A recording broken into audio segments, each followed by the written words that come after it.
game. I'm not really sure which side was lagging. I think it was Lee Sin. Yeah, that makes sense. I'm surprised he's not going for this tower. He should be able to. Well, the team was backing off the dragon. Oh, we got the dragon timer on perfectly. They're red as. That was really good from blue side. All right, so we should see a 30-40 dragon, 30-39 rather, for the next dragon. Just completely uncontested dragon for blue side. It's going to put the gold at a 3k advantage. A lot of that, I think a lot of it is just from the dragon, which is 2k, the tower, which is another like 1k. So that's really where all the advantage is. It seems like the farm is about the same for both sides. Like the 30 farm that Caitlyn has on the Varus, which I gotta say is an impressive feat because Kung Fuchsia is actually known for his farming. He actually has really high CS during mid game, and in terms of like the other champions. But Ibisu actually has 30 farm up on him. And that may actually be just due to the kills that blue side got. And we actually see a really aggressive Baron here because the Varus is bottom. They don't have a ping for this, but Cannon's not there yet, so this is kind of interesting. They should engage on this. This is a full-on 5v4. Varus is still pushing bottom, so I think they're just going to sacrifice the Nautilus and hopefully pressure blue side. So Nautilus drops. They get the turret, and hopefully this is worth it for blue side. Sorry, purple side. I think it might be because Aaron's really chunking them. They could flash. I don't know what Lee Sin's doing. I think he could really. He flashes into an ult. Sorry, he walks into a trap. Oh. That's really unfortunate. They should be able to get at least another kill off of this. Ooh, binding, dealing a ton of damage to Sona. I want to see how much that does. 700 damage right now. 700 damage binding, basically. So purple side manages to stop the Baron, and they do get 2 towers off of this. So it's alright, but they do lose 3 people. So roughly even, I would say. Maybe slight advantage for blue side. Purple side, rather. Yeah, and the other thing is that... Cannon's going to go down. Ooh, Zanya's, though. No. Oh, still managed to kill from Ignite, but trade kill for kill. Yeah, that's bot towers that they got. So that's gonna take that's occasionally gonna take someone to go down a farm, which would be a nice time to try and grab a Baron at. So that having that bot tower is a lot better than grabbing a bot tower or two. Yeah. Positioning wise. Okay play from P Panda. He manages to kill the Kennen 1-for-1, so I guess that allows his team some buffer to maybe even contest Baron, but like I guess nothing really happens right now. Just really seeing wards being put down, and we actually see a ward in the Cove of Baron, which the purple side pink ward does not see. So blue side actually still has vision if purple side tries to sneak a Baron. They're actually passing the blue buff off to Mordekaiser. I guess this is just really for CDR.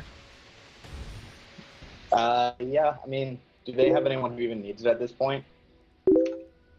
Maybe Sona. Does she have? Yeah. So honestly, I think Sona would probably benefit the most from it, but you don't usually see the support getting the. Alright, so we actually see slightly double wards in that bush. Oh, Nautilus! I don't think he's gonna go down. He's actually kind of tanky right now. Lee's gonna take the brunt of the damage. Oh, here's the AoEs. Everyone just dropping really low. Morgana, all Zanya's, Cannon Zanya's. No one's died yet from blue side. I would expect the Lee's to fall. Lee Sin dies before he can kill Lee's. Oh. 3-for-0 right now. Should be a 4-for-0. Triple kill for Morgana. Wow, okay. That was just really good plays from blue side. Basically what happened was they found the Nautilus and they tried to deal, just poke him off a little bit, but he, the snipe. Double kill? Man, triple kill. Man. Triple kill. Oh, Bear is completely turning that around.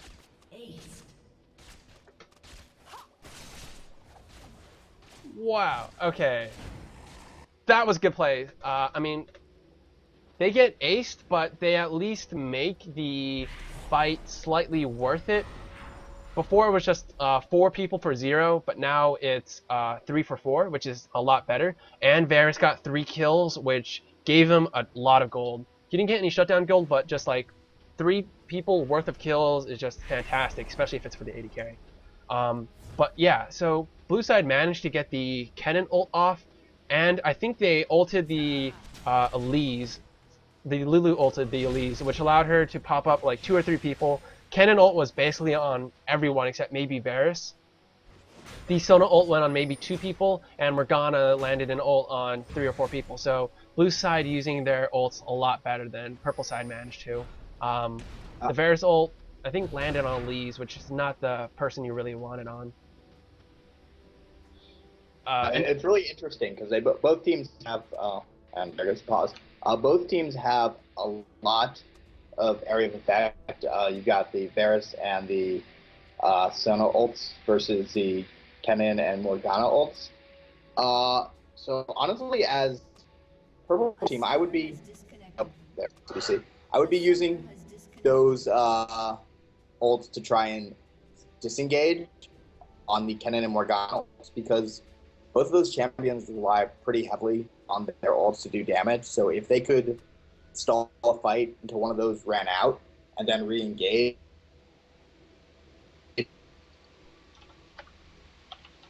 I can't hear you anymore. I can't tell if that's my or if you just like Comcast lag. Alex? Oh, there's a problem. Okay, Alex disconnected. I think that may actually be a problem with my call, which is a bit unfortunate. Looks like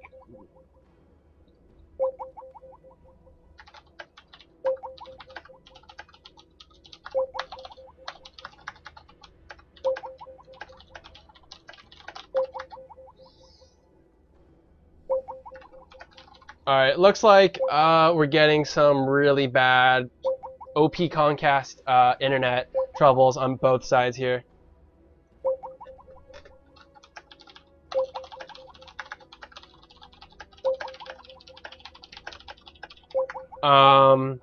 We see Confucius adding in some input, at least, but anyways, let's see, what should I talk about? Alright, so just looking at the minimap here, we see there's, oh, I'm gonna call him back. I think he completely DC'd. Alex completely DC'd, unfortunately. P-Panda is back, but his ping is unfortunately around 180. But anyways, as Alex was kind of saying, it was just, I think he said that the ults were kind of used for a disengage.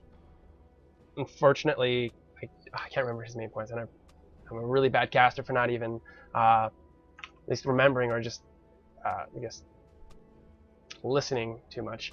But basically, I don't know, it kind of seemed like the ults from Nautilus and Sona and even Varus for purple side were kind of used for a disengage, or if they were being used for offensively, they went on the wrong targets. So it looked like Nautilus ulted the Kennen again, but Kennen was Zhonyaed at that point, so that didn't really affect anyone. The Sona ult went off, but Caitlyn immediately cleansed that.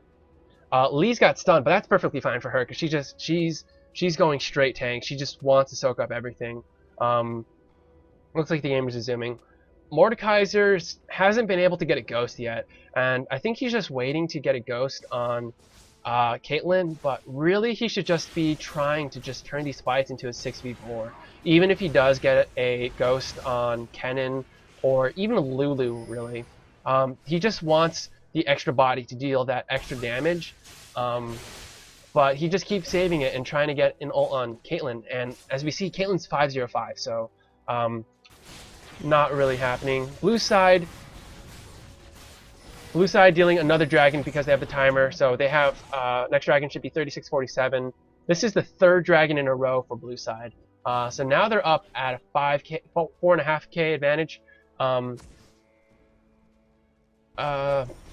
yeah, just really good lead. So I mean, Morgana has 3 completed items.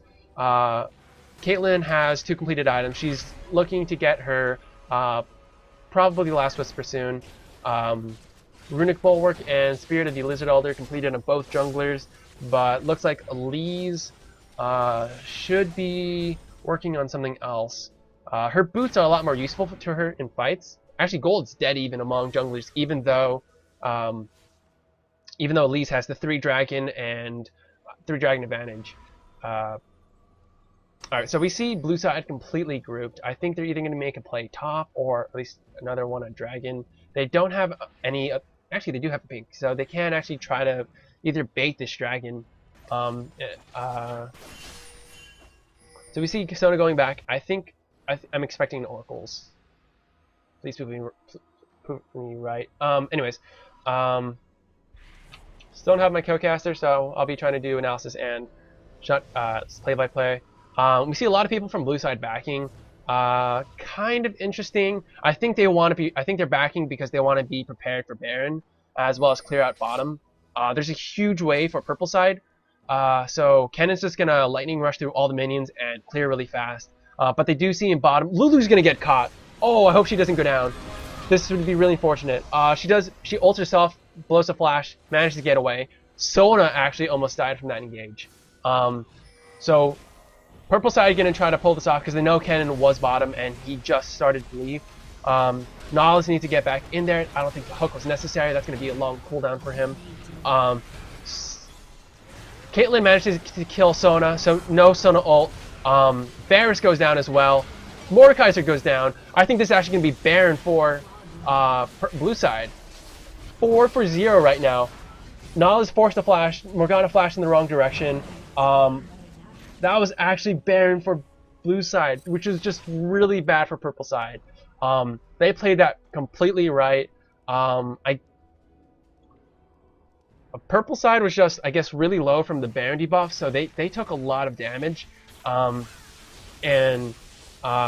they managed to snipe the Sona. I don't remember if she blew the ult on Lulu, but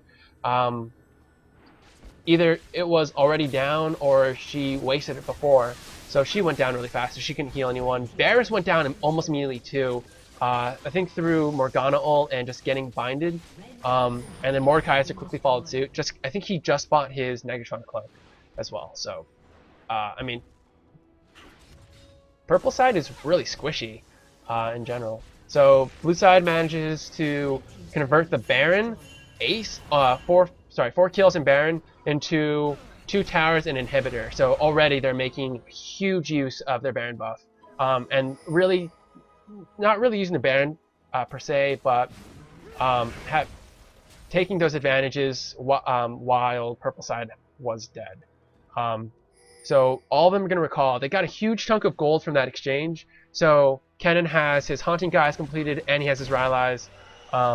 Morgana has a GA, Abyssal, Zanya's, and Deathcap. So I would not be surprised if we saw either a Void Staff next, even though she does have the Abyssal Scepter. Caitlyn, Last Whisper, she has the 3 core items for an 80 carry, and she's building a BT next. Elise going Rylai's, I presume, and then Lulu with the Sightstone, the Locket, and the Shrelia. So actually just like really good utility in team fights. Then we look at purple side. So just really quickly, it looks like blue side is looking to group bottom to push in, and Lee Sin's all the way top. So this should actually be a free turret for blue side. Anyways, if we're looking at items, Mordekaiser has his Spirit of the Spectral Wraiths, he has Abyssal and Deathcap. And he also has, forget the item name, because no one ever buys it, well, the Ancients. Ooh, Kennen gets binded, but just the Black Shield goes off, so nothing really happens. So Mordekaiser has 43% spell fam. He gets binded and goes down instantly. He has no health, this Mordekaiser. He has less than 2k, and he just goes down so fast from just Morgana binding and a Caitlyn Q. Nahus looks like he's going to go down as well. The Sona ult goes on 4 people, but that's not enough. We see another pause. It's actually the 4th pause, interestingly enough. But I think turret's going to go down. Oh, you can't pause more than 3 times. I guess there's a limit between number of pauses. Uh, anyways, yeah, this Mordekaiser is getting hit by a lot of binds, and he's actually not as much of a presence in these fights. He's 073. He's got a lot of AP. He's got 386, but if you look at Morgana, she's got 570.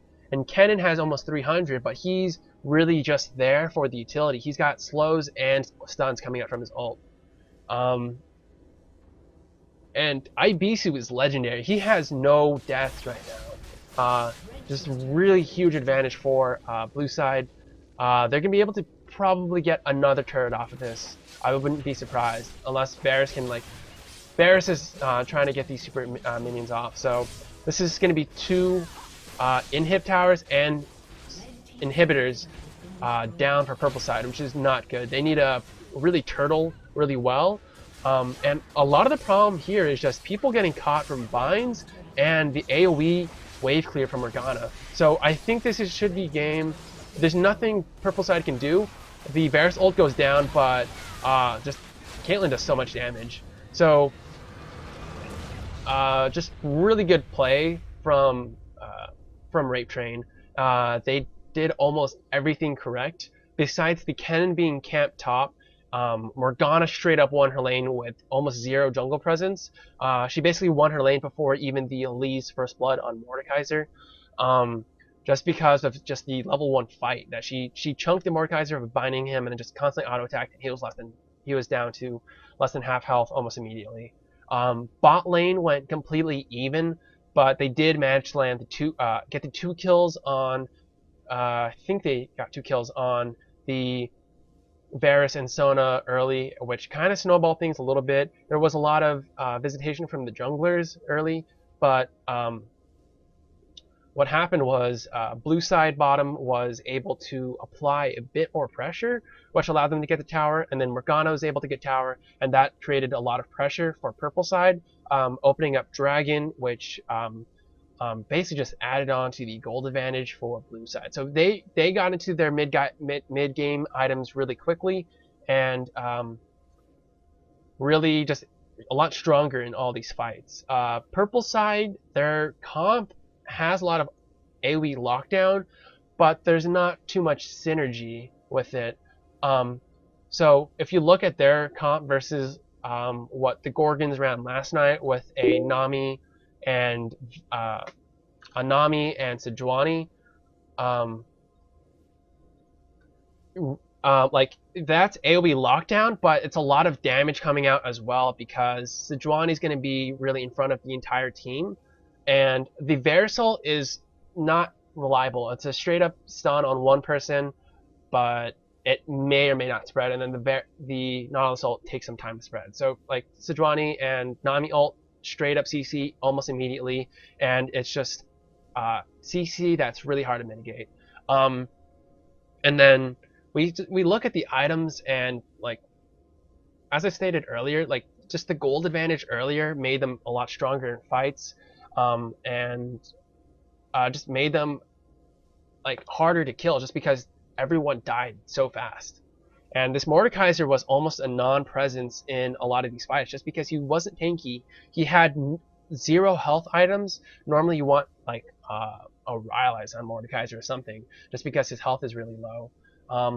So he almost went down immediately in these fights, and then he had a lot of spell event, but his AP could have been higher, really. He should have built the magic resist sooner, I think. But I don't know. I mean, just straight up, just better team fighting and better grouping from blue side. So I guess that's it. I'm sorry for like the heavy analysis at the end. Just kind of felt like I should have talked a lot about that, just because I apologize for the lags. But good on Rapetrain. That should put them up to a 3-1 games, 3-1 in terms of games, whereas Wait Nevermind goes down to 2-2. Or sorry, yeah, 2-2. And this is actually a rematch fight because I think Wait Nevermind actually beat Rapetrain week 1 of UPLS or UPSL, sorry. But that was at a time when Rapetrain was still kind of figuring out rules and still didn't have everyone at the spots that we see now. Also, small shout out to Amethyst Rain doing a really good job on subbing for support. 0115 only died once, and she was like really nervous about dying a lot, but really she managed to escape almost all the CC lock that they tried to put on her. And saving a lot of people, and just really good force in team fights with those items. So like really, this was Rapetrain playing without their normal players, which makes it even better for them. And Judy, all you did was not die, which is okay. Anyways, so that's gonna be it for me. Thanks for tuning in. And once again, I apologize for